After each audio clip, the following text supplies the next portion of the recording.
We're on to the round of 32. Let's talk about it.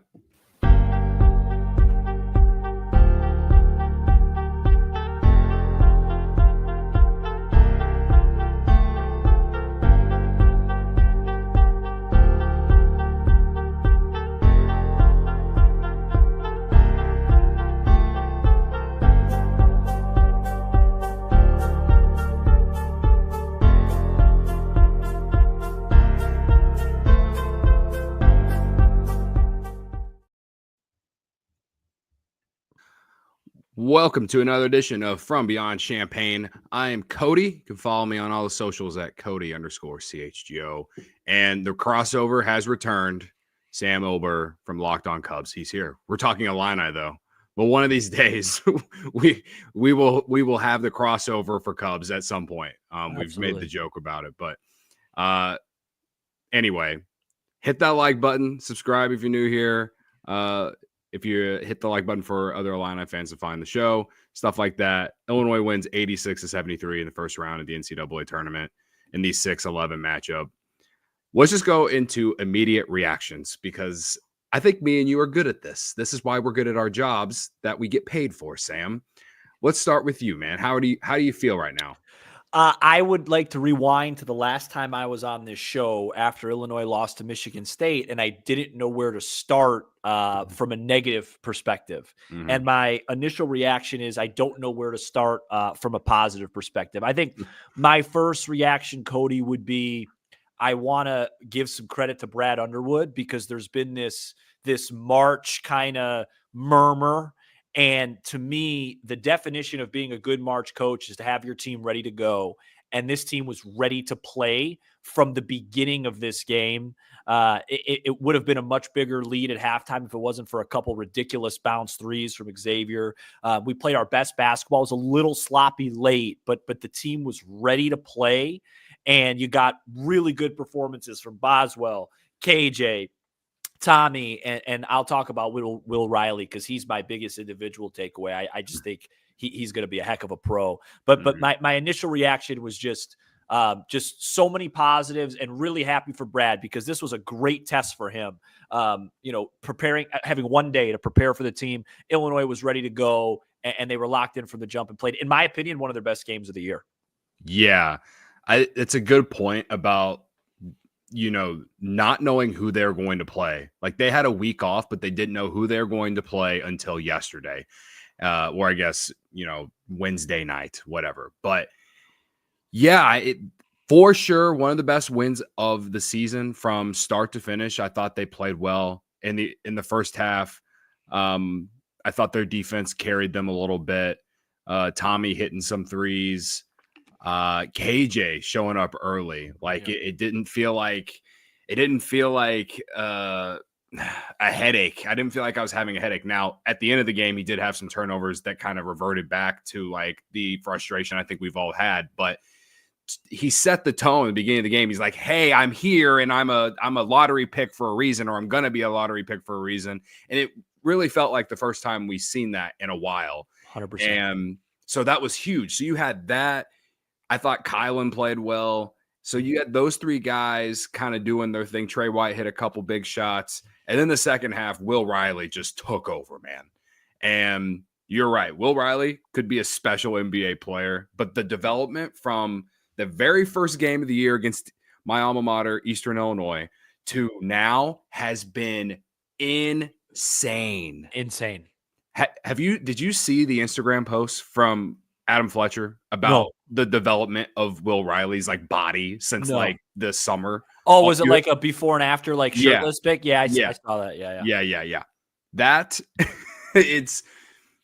what it feels like his season has been. And you can see the difference. It's not like he lost. It's not like, some guy who was overweight who lost a bunch of weight and looks completely different, but he looks so much more toned and just like a completely different player from the beginning of the year. And it's not just this game. It's not the game before. It's like he's been doing that since mid to late January. There was some inconsistencies in there. There were some no-shows. But, dude, since February at the very least, this guy's just been on a tear.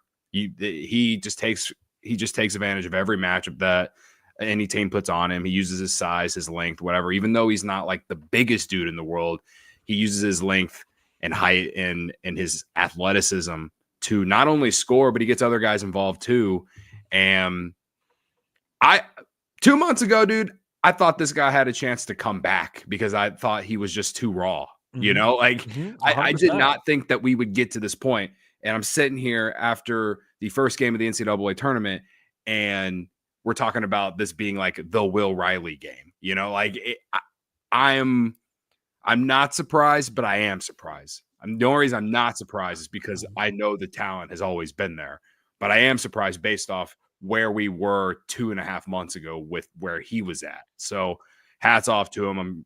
I'm super happy for the kid. And yeah, man, this was for me as well is one of the best wins of the year. Last time I really felt like this was probably Oregon. Yeah, I maybe the Michigan game because you were on the road, but the Oregon game, it was it felt like, especially in the second half, they steamrolled them, and that's what they did at Oregon too. So that's like the best way that I could maybe compare this game. There were still some ups and downs in this one, and it wasn't a perfect game. Maybe the Oregon game was perfect, but like you said, after learning it was going to be Xavier, with one day to really truly prepare for them, is a very impressive win for Brad Underwood and that coaching staff. Yeah, I mean, to close out Riley, I watched the Oregon game with a friend, and I was like, yeah, this kid might be a first-round pick, and I remember he was like, come on. And then the same friend texted me today and was like, is that the same dude? And I'm like, yeah. I mean, going into the game, he was my X factor just because of Xavier's lack of size. I just thought he could just have layup lines, and I really thought he was going to be important. And so in the first half, he was 8 of 12 tonight. He missed 3 layups. Yeah. and 2 of them in the first half were almost uncontested. And I was like, oh no, now he's going to lose his confidence. Brad's going to pull him. And I really felt like that heater was coming. And then once Xavier was kind of like creeping back, I'm like, Brad, like, stop sending Merez or whoever on a ball screen to double him. Just let him go. There's just no answer. It might be a little bit different against Kentucky because they'll be bigger and more athletic. But there was no answer. The other point I would want to just bring up is, I don't like to oversimplify basketball because it makes it not fun. It's like in baseball. It's like, well, the guy hit it 102 right at a guy. Oh, well, it's like, well, it's still an out, But this Illinois team, this sounds like a really lazy, obvious thing to say, but it just comes down to shot making. Yeah. They made 12 threes tonight, Cody. They shot 40% from 3 from Will, 4 from Tommy, 1 from KJ, 1 from Trey, 3 from Boswell. The only guy that didn't make any shots was Hummerkaus, which is really what he's in there to do. Like, the only, a couple buddies texted me like, you guys are going to beat Kentucky. It's like, well, I just don't know if we could shoot like that again. I'm sure we'll talk about that. Yeah. But when they shoot well and they're confident and they get off to a good start, they're really tough. When they struggle is when they get hit in the mouth early and they don't really know how to come back from that. But tonight was just, I don't really have a whole lot of negatives. I thought Boswell really just played like a leader, and I was really hard on him because I really thought his offensive limitations really hurt this team early in the year. I was one of the guys that was on the, pounding the table for DGL, but he was just, his defense, he made a couple shots. He was under control. I think he deserves a shout out. And then when Tommy's hitting those pick and pop threes, the team is essentially impossible to guard. Yeah. I think Kylan, after the Duke loss, has been, he stepped up as a leader. For sure. After the Duke loss, they still went and, after the Duke loss, that's when they won 4 in a row. And if you go look at his box scores after the Duke loss, the box score doesn't tell everything for a guy like Kylan because he's so good as an on-ball defender. And we'll just say towards the end of the game where it felt like maybe they were going to blow the lead before Will Riley hit that big 3 off the offensive rebound. There was a moment after Xavier scored, or maybe they either scored or Illinois got the rebound, but Kasparis had the ball and Kylan's up the court a little bit, and he's just like telling everyone to like slow down, like we're rushing or something here, like we need to calm down. And so to me, that's like some form of him trying to be a leader, like showing it at least. But I also thought he had moments in the game where he was performing as a leader, hitting shots in big moments and stuff. And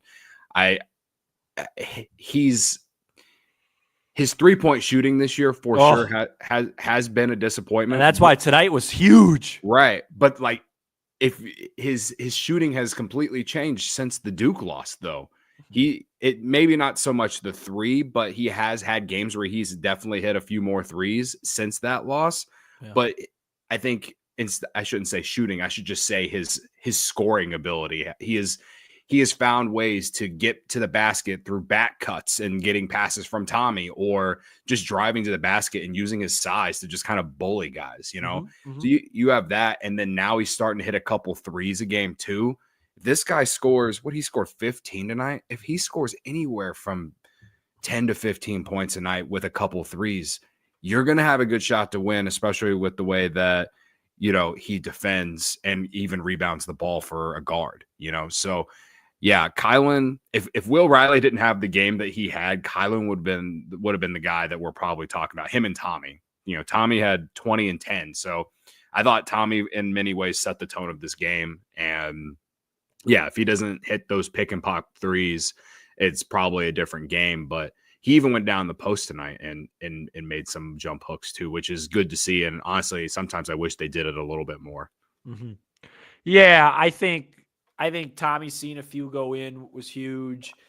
And I just feel like, again, this team, they're really they play towards the temperature. When things are good, it gets really good. Mm-hmm. When things are bad, it gets really bad. I thought, with Boswell, I thought if you had to pick the biggest shot of the game, maybe before the first half, that three. Oh yeah, that was really big, because at that point, I watched the game by myself. I have a hard time watching games like this with other people, and I was screaming at the TV because it was just like, man, we played so well.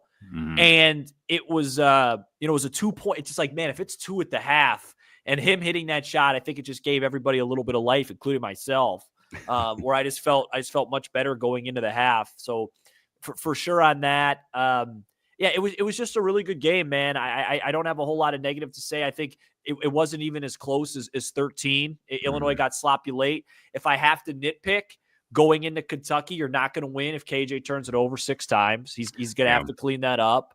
Mm-hmm. And, you're going to have to shoot well and all those things. But I got to tell you, I got to be a realist and be honest. The last time I was on this show, and then I went to Vegas that week, I left for Vegas and I watched Illinois play Duke in Vegas.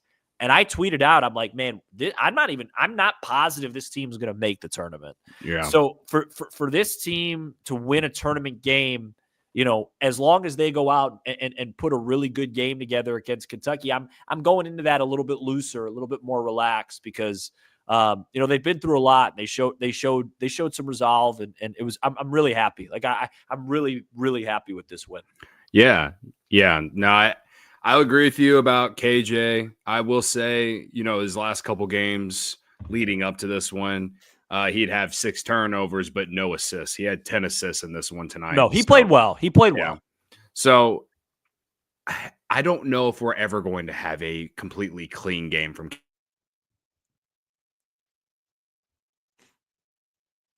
you're right. He can't turn it over 6 times. And if he does, he's got to have an assist line like that, like somewhere.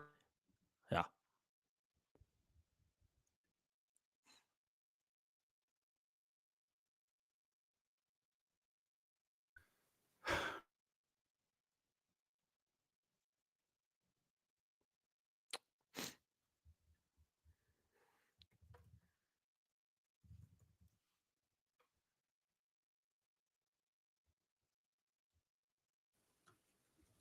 Oh, there you are. Are you here now? We good? Yeah. My internet's this rarely happens. I was about to send a message into the chat. So if you're still here, everyone, we're using our home internets here, so sometimes it can be a little bad. Anyway, what was I saying? Oh yeah, KJ. I think like you said, he's never going to have a clean game. But I think if he, like, the difference between 3 and 6, like get to 3. Now I want him to be a 2-1. So today, what do you have? 10 assists, 6 turnovers. That's still not 2-1. So, if he could get me 7 assists, 3 turnovers, I'm good. Yeah. Yeah, that's perfect. Yeah. Okay. Yeah. KJ turnovers. I mean, not that they actually needed him, but like Dre Gibbs Lawhorn barely played tonight. It wasn't a bench game. Wasn't a bench game, but I do think that he is going to make some mark. He did last year. I'm waiting for a DGL game. It's been a while. So I'm still holding out some hope for that. And then Ben Rickhouse, I thought he had some nice defensive plays. But yeah, he's got to hit shots. That's what he's here to do. So if they're going to beat Kentucky, they're going to need him to at least hit 1 or 2 shots from the outside. But yeah, I mean, dude, 4 out of the 5 guys, double figures. Yeah, there's not a lot to complain about this one. No, it's like I said, for everything, this game kind of reminds me to go back to real Illinois past. It was I think it was 2010, 2011 where they had DJ, Brandon, McCamey, Tisdale, Davis, whatever, and they just underachieved that whole year. And I believe they were a 9 seed against UNLV, and you had no idea what to expect, and they just blew the doors off of UNLV in that game. And then they ended up, unfortunately, they had to play a 1 seed in Kansas. And the point I'm trying to make is you don't have to play a 1 seed now. You don't have to play that they lost to that team that had like the Morris twins on it with Kansas. That was just like, that was way better than you. Yeah. You're going to get an opportunity now to play a team. Kentucky travels really well, but so does Illinois, and it's in Milwaukee. And I think they're going to give them a really good game. I'm waiting patiently to see the number. My guess would be like Kentucky by 2.5. I think it's going to be a real low number. And take the over. Yeah, and we'll see. Like this. If you're a guy like Will Riley, if you're a guy like Casper, Yakachonis, if you're a guy like Tommy Avicic, like this is a moment now where you go off now for 25, something like that in that game. You're now an Illini legend. Yeah. That's what because that game, I believe it's gonna be 4:15 on Sunday, is from what I'm seeing. Okay. It's gonna be prime time. That's Sunday. Everyone's kind of they're going to the TV. That I think it's the best game of the weekend. I'm biased, but I really think it's one of the best games. Yeah. And go have fun, man. Go have fun, because that was a heck of a performance tonight. They certainly will. I do certainly think that they will be playing with a little bit more of house money than Mark Pope in Kentucky. Mark Pope, who doesn't have nearly as much good NCAA tournament success as even Brad Underwood, and he's the coach of a blue blood program that has struggled to get to the second weekend in recent years. Hell, even just get out of the first round some years as well. So 1.5 just came out. 1.5. Yeah. So that's nothing, man. Okay. Yeah. I love it. I love it. We'll see where it moves by Sunday. Yeah, that's unfortunately can't bet it here in the state of Illinois, but yeah, that's interesting. That's a good sign. Yeah. No, I just when I look at Xavier and how they played against Illinois, and then I try and look at it from Kentucky, Conwell had 12 points tonight. He's their best player. Of course, Swain had 27 and somehow hit 3 threes, even though he only made 4 threes for the entire season coming into this game. Whatever, right? So he just had a career night. So I think, and Fremantle did nothing. I thought Fremantle was going to be a guy that they were going to go to. Yeah, I thought it was going to be a huge problem. I was nervous. Yeah, me too. Yeah, it like that, and I thought that maybe because Illinois likes to play their defense, at least they're trying to push guys off the 3-point line. Maybe they would play him one-on-one down low, but they didn't even really try to do that. They hit some threes. They had 9 of 23. They're a top 10 3-point shooting team in the country. I thought Dante Maddox kind of had his own little revenge game for a bench player. Went from Chicago Heights, but I just felt like even though Swain had a career night, Conwell's that guy, and if Swain's going to have a career night, then Conwell would have had to have just as good of a game for them to beat Illinois. And I think that's a lot of credit to the Illini defense, probably Kylan Boswell as well. I can't really remember how much he was on him, but game plan was great, man. yeah. They and even the threes that they made, like my only nitpick with the game plan of not guarding a guy, like the kid who went off today. What's his name again? Swain, Yeah, Dalen Swain. Yeah, Dale Swain. So like in basketball's such a rhythm game. So even when a bad shooter sees a couple go through, like sometimes you got to adjust. But he also hit one that like hit the front of the rim and went in. It was this was a classic Brad win. The guy that beat him, he's good with him beating him. He didn't let the guys that beat him that were dangerous. The team was, we played a real modern, fun style of basketball, and it was just great. I'm giddy, man. I haven't gotten much sleep this week, and tonight is a big sleep night for me, and I don't think I'm going to be able to go. I'm wired, man. It was, I'm really happy with it. I think, I'm looking at the box score. Like DGL played 1 minute. Mm-hmm. Isn't that like 1 minute? Merez played 12. Ben played 17. It was all starters. Yeah. It's actually really crazy how well Merez Johnson has played since he's came back from the wrist injury. I was expecting like so much rust. And he had 6 points. 4 of those points were just dunks on pick and rolls, but his footwork on those types of runs, and then his defense presence and stuff like that, and he rebounds the heck out of the ball, which Brad loves. It's pretty crazy to me that he just it's like he never left. I haven't seen, maybe in that very first game when he came back, maybe the first couple minutes might have been a little bit of a sign that he hadn't played in a while, but I just feel like he is playing his role so well as that like that guy off the bench to come in for Tommy or whoever and just rebound and play defense. And and the other guy I'd like to give a shout out to, man, is Tomislav Visic.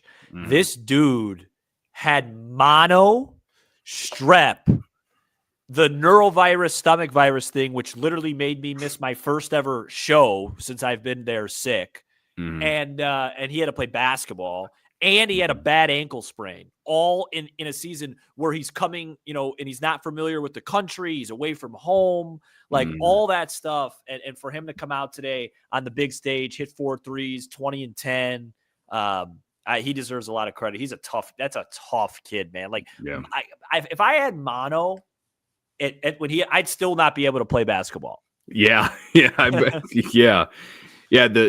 Just the story, if you go back to the Wisconsin game, the story how he didn't travel with the team but then drove up and then attempted to play. And that was when he had the stomach thing. Yeah.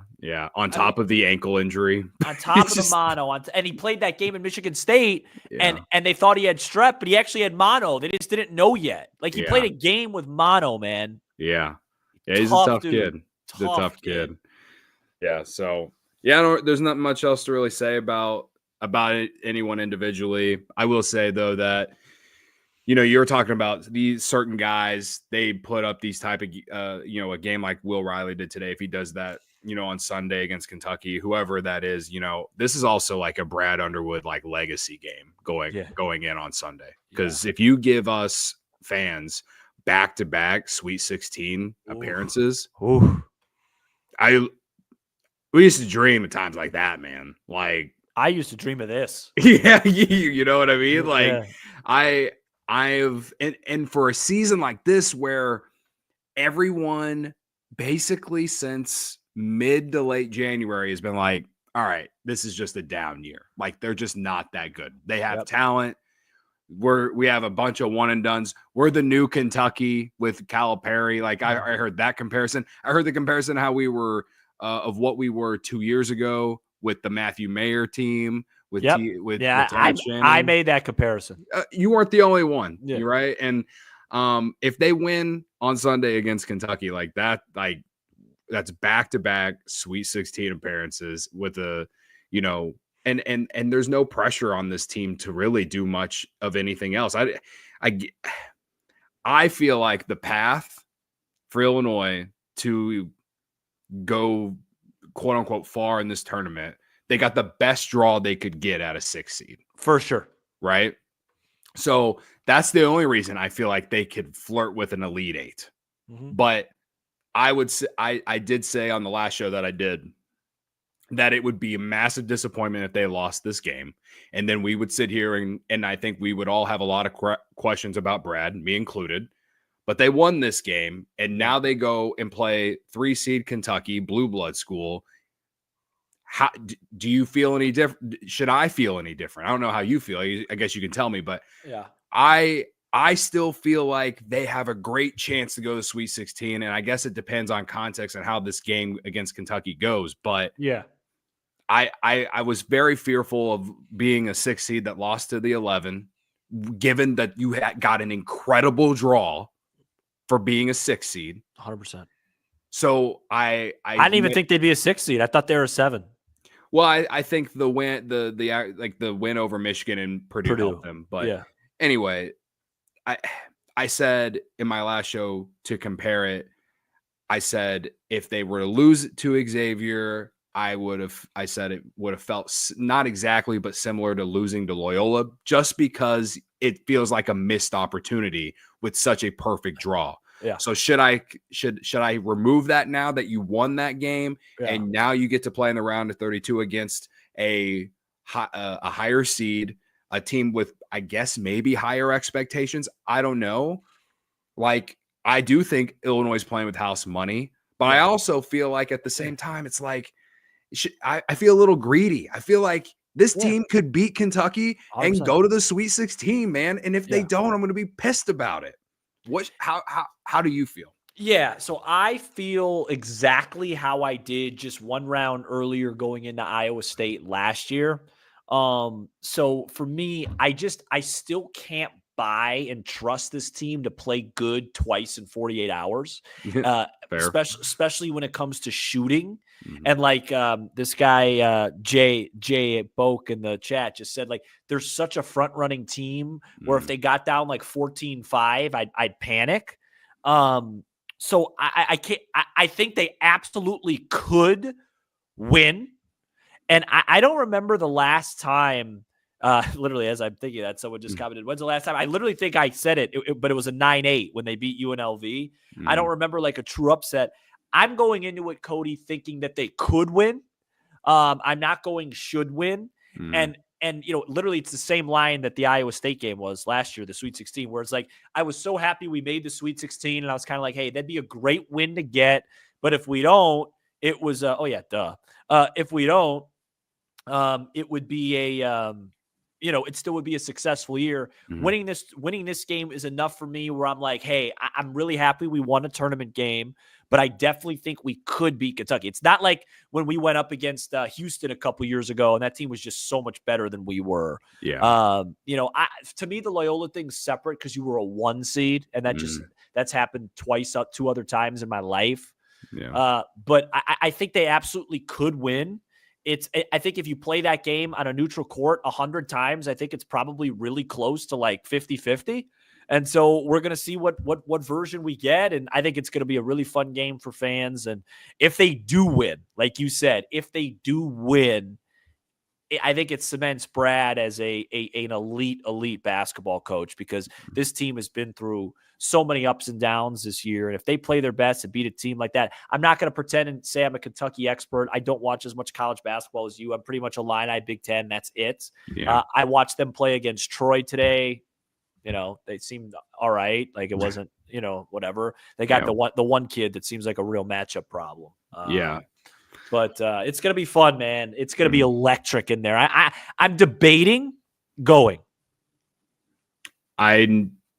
I got to find, I would like to go, and I almost said screw it and bought the session, like the second session ticket. It was like $300, which, when you zoom out, it seems like a lot, but you get more than one game. You're getting a handful of games in there, but I don't know. I'm debating. I'm debating. I've never been to a tournament game in my life. Same. Yeah. Same. I almost went to the 415, Jay. 415. Oh, yeah, he asked on the news at the time of the game. Yeah. Lucas in the chat said that 2-seeded Iowa State. When they beat Iowa State last year. That's why I said duh. I was like, I Yeah, can't believe I forgot that. Yeah. So yeah, no, that's I think what you meant by is like maybe in the first round. And I really can't remember the last time that they were like a lower seed going up against a higher seed in the first round, at least. And that's where a lot of the upsets happen, right? So anyway, you make good points though about mentality going into the game. The only reason I really compared it to Loyola at all is because when you lost to Loyola, it was a missed opportunity to legitimately go win a national title. Absolutely. And I don't think this team's going to win the national title. They're going to have to really, really just like blow my mind on Sunday and by winning, but like how they win too. And then, see if UCLA can upset Tennessee, even though I would love to get a rematch against Tennessee. I wouldn't. I'd love to see UCLA again. I mean, that's fair. That's fair. I would love to see UCLA again. I'd also like to get revenge against Tennessee. I guess what I'm saying is I'm not afraid of either one of them. And that's why I like the path that Illinois potentially has if they continue moving on. Sure. But, one game at a time, survive in advance, blah, blah, blah. I know. But it's going to be fun, man. It's gonna be fun. I hope that enjoy it too, because these games, this. I mean, they were there every year when we were kids. Between 2000 and 2006, when we lost to Brandon Roy in Washington. Yeah. And then there was that fun Miami game in the second round. Outside of that, which Illinois should have won, by the way. They should have, yes. Which is that's kind of a similar-ish game too, but I think Miami was probably, if I go back and look, I bet Miami was favored by at least like 5-6. But that game, that was ridiculous. Sorry. And then that was it. And then Brad came. We had the COVID year to get a chance to play. Then we had the 1 seed. It was just terrible disappointment against Loyola. Then, people forget that the year after that Chattanooga game was wild. Yeah. And then they got beat up by Houston. Then they lost to Arkansas. And then finally they had a nice deep run.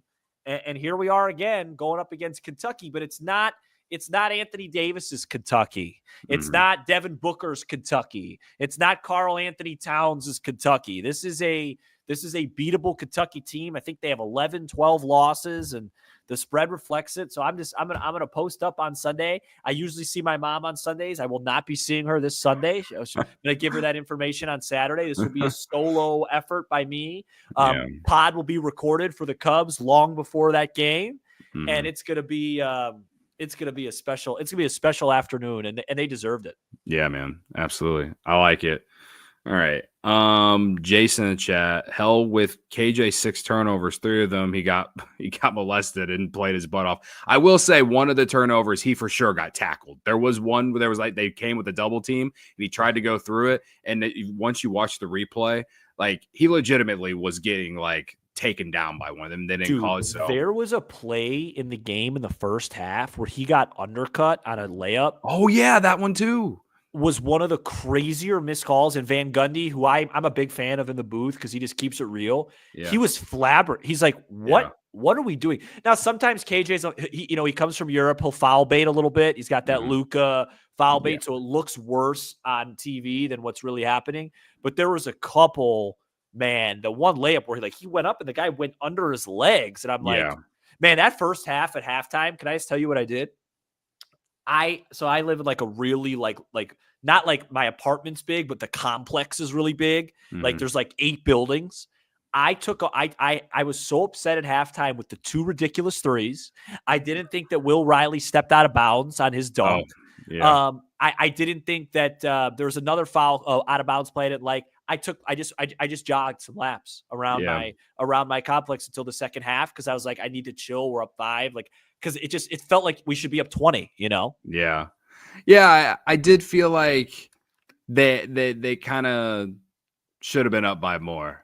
But I also is it weird that I never really felt like after the first 10 minutes, I was like, I didn't really feel like a lot of fear. Like the most fear I probably felt was probably in the last 5 minutes of the game, just because it felt like they were maybe giving it away. And then Will Riley hit that 3 off the offensive rebound that Tommy got. And, they were fine. But yeah, I mean, for most of this game, I was nervous going into it because I was fearful of being the first Big Ten team to lose, and B, just being a 6-11 matchup. And from a betting perspective, the 11 seeds they upset 6 seeds all the time. So I had all the degenerate thoughts in my head of like, if I wasn't an Illini fan, would I have bet Xavier? All these things, whatever. So yeah, once the game started and you saw KJ kind of set the tone of the kind of game he was going to have, Tommy hitting a few threes, stuff like that. Like, it's kind of like what you said earlier, or what Jay said in the chat earlier. It depending on how the team starts kind of dictates how they're going to play for the entire game. Right. And so, yeah, if they don't hit shots early against Kentucky, how will they respond? That, history says it could be a long game to watch, and we might, be sad at the end of those 40 minutes. But I don't know. Neutral court, so you're going to have a lot of Illini fans there. Who knows? Oh, it's going to be awesome, man. We'll Yeah, see. my biggest request for the game is don't lose by like 25. Because we had the UConn game last year. Then the Duke game, which the whole place was the whole country was watching again. So no, just don't. This team's not talented enough to embarrass you. Yeah. But I can't wait, man. I can't wait. It's so rare in our sporting world as Cub fans, Bear fans, Illini fans to just get a game where it's like, man, country's gonna be watching. All eyes on you. It's not like, game 7 of the World Series where I'm going to be like physically sick the whole game. And like, let's just watch and see what these guys can do. And they're really talented.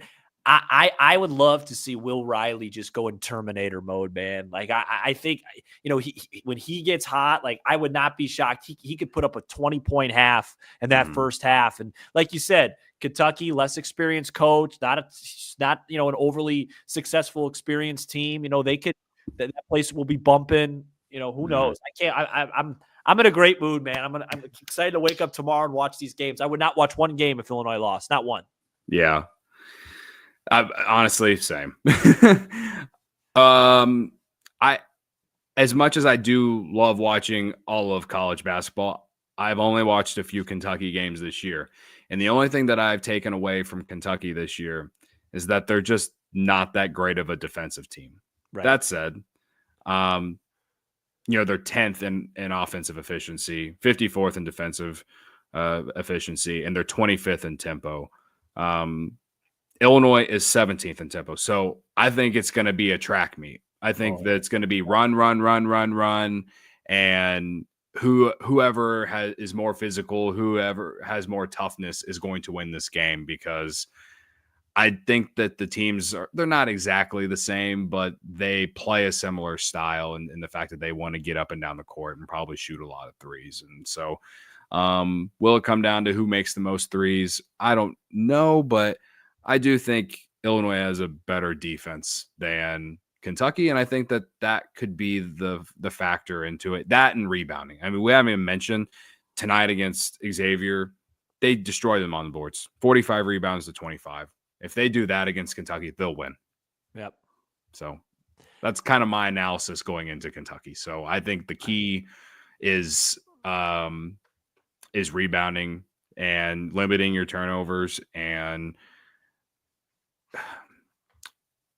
I don't want to say make threes. I want to say take good threes. Mm-hmm. You took 33 tonight, but I don't feel like they took. There was a few small stretches where they took some threes just because they had bad possessions.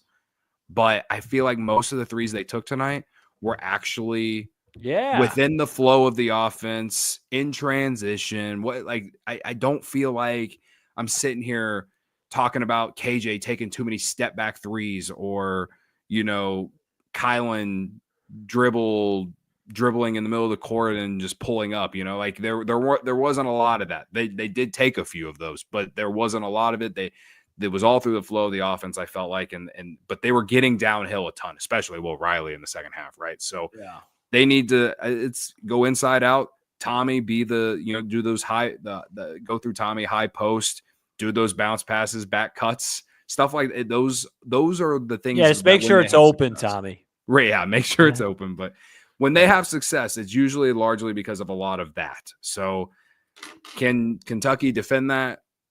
Based off their history of this season, I think they could have some trouble. So yeah, to me for Illinois, I don't even think, like, there's definitely been some games this year where they've taken bad threes, but overall, I think they get good threes most of the time. They just miss a lot of them. Yeah. So I think I'm kind of happy Ben went 0 for tonight, because I don't think he'll go 0 for the next game. Yeah.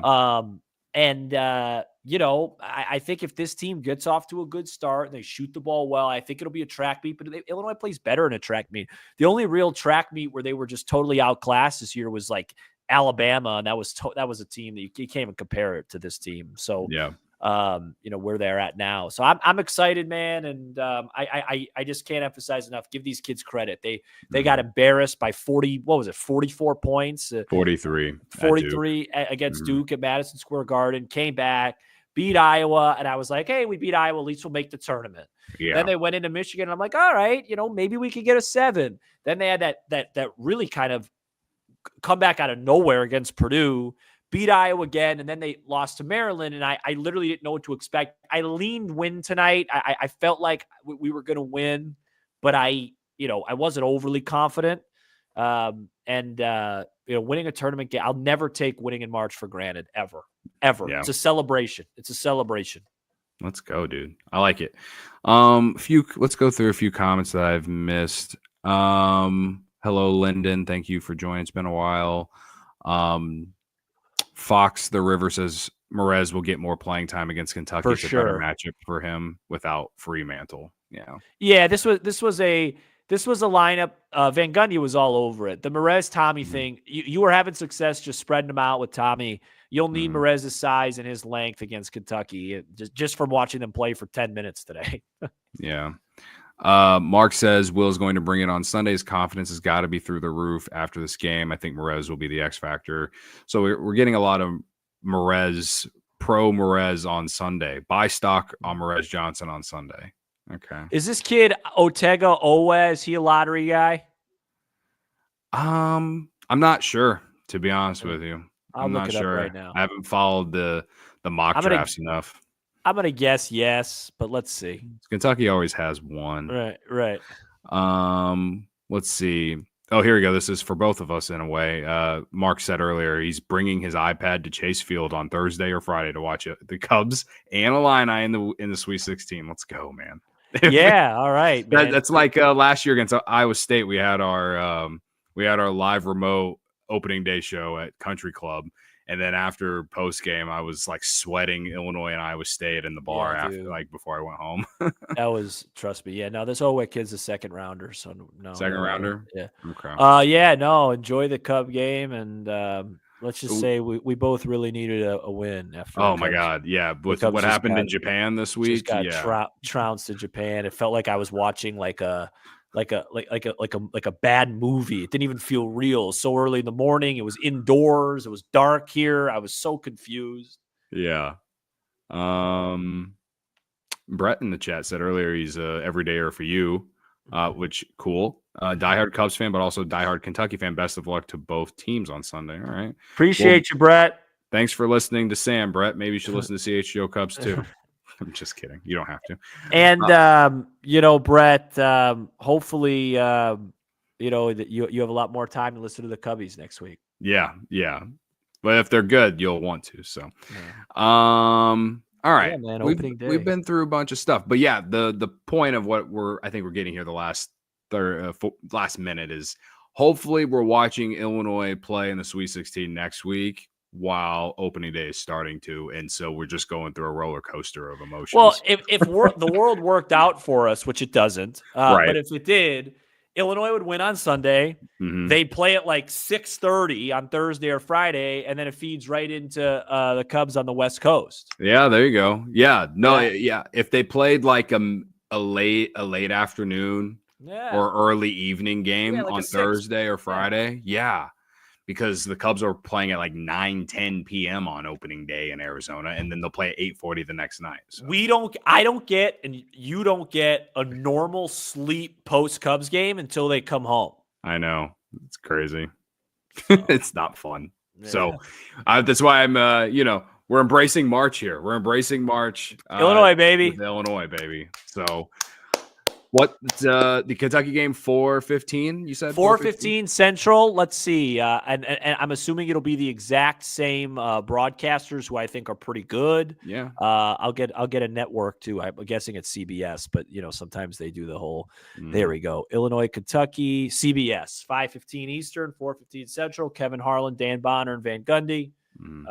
It'll be a heck of a game. Awesome. All right. Well, we're 45 minutes in. I got nothing else, but no, it's sleep time for me. Yeah. I'm gonna. Well, I don't know if I'm gonna be able to go to sleep. It is midnight, but I'm pretty wired, like you are as well. So I typically play basketball early on Saturday mornings, and I'm gonna like have a lot of juice from this game, and then 10 minutes in realize I'm not very good. And it's gonna be done. All right.